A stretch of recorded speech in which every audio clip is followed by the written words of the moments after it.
Chapter 29. Wachtell found new focus as dozens of police vehicles appeared on multiple monitors, their red and blue lights creating a net around his fortress. He turned a number of dials, unlocking a hidden panel with 3 red switches and many red warning signs. For a moment he paused, perhaps remembering past achievements, before he flipped the 3 red switches. The action carried the weight of a judge pronouncing a death sentence, but this time on his own domain. The response rippled through the building with tech efficiency. Specimen containers burst into carefully engineered flame, years of research becoming fuel for Wachtell's final experiment in chaos. Chemical preservatives ignited with colors that suggested toxic rainbows, while precisely spaced charges turned storage units into shrapnel. A prisoner's mindless charge into the control center met Wachtell's last 5 bullets, driving the intruder backward in a dying dance. Pete's approach through the smoke-filled cell area triggered Wachtell's next move. Hydraulics whined as the double doors began their inexorable closure, but Pete's desperate dive carried him through the narrowing gap, the thick metal missing by inches. The emergency axe flashed in the overhead light as Wachtell wielded it, circling, its sharp edge honed for more than just brute destruction. Never too late for more body parts. His voice carried the enthusiasm of a collector eyeing a new acquisition. His wild swings sliced air as Pete athletically dodged them, until one shattered glass and sent him sprawling across the polished floor. The axe bit deep into hardwood where Pete had been, leaving a wound in the flawless surface. Another swing buried the blade in a wooden table, momentarily trapping it. Pete's punch connected with trained accuracy, rocking Wachtell backward and freeing the axe for new ownership. Pete yanked it loose.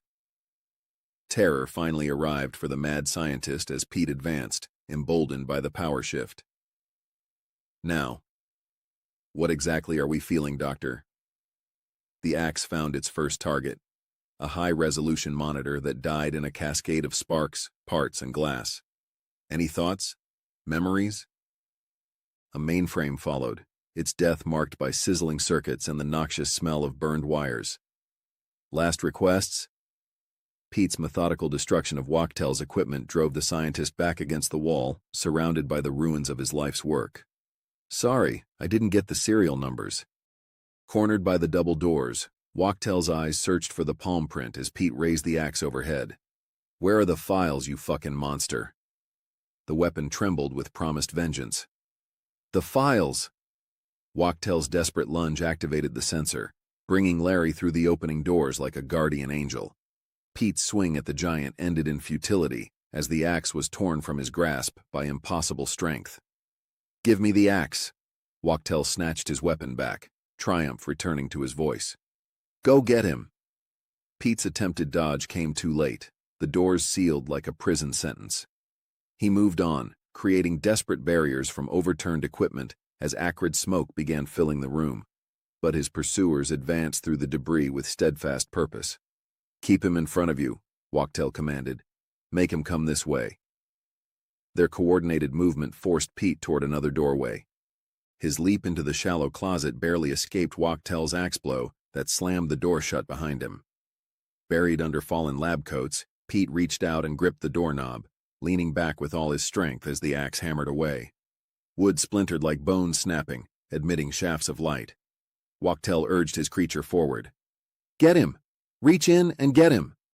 Larry's powerful hands pushed through the gaps, groping until he felt Pete in the corner. He gripped Pete's neck and drew him hard against the splintered door. Good, Larry. Very good. Now kill him. Pete struggled against the iron grip as Wachtell struck Larry repeatedly, screaming with spittle-flecked fury. Squeeze, you cretin! Squeeze the life from my nemesis! Gasping for breath and losing consciousness, Pete shoved a piece of tattered cloth through the busted door and held it against Larry's face. As his vision began to darken, Larry's grip suddenly released, followed by a blood-curdling scream, a wet rendering of flesh, and a big splash. Then silence, but for Pete's desperate gulps for air.